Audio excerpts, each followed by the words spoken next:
সিরাজগঞ্জ জেলা প্রশাসকের কার্যালয় প্রাঙ্গণে আয়োজিত হলো এক ব্যতিক্রমী মানববন্ধন। রবিবার ২১শে সেপ্টেম্বর সকাল থেকে সাধারণ মানুষ, বিভিন্ন সংগঠনের কর্মী এবং আহতদের স্বজনরা অংশ নেন এ কর্মসূচিতে। তাদের দাবি জুলাই ঘোষণাপত্র সংশোধন, জুলাই সনদকে স্থায়ী সংবিধানে অন্তর্ভুক্ত করা এবং আহতদের অধিকার নিশ্চিত করা। শান্তিপূর্ণ এই কর্মসূচি সঞ্চালনা করেন মুনতাসির মেহেদী হাসান ও সজীব সরকার।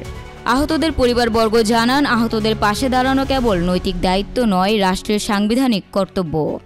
তাদের বিশ্বাস, জুলাই সনদ সাংবিধানিক স্বীকৃতি পেলে ন্যায্য অধিকার প্রতিষ্ঠার পথ সুগম হবে।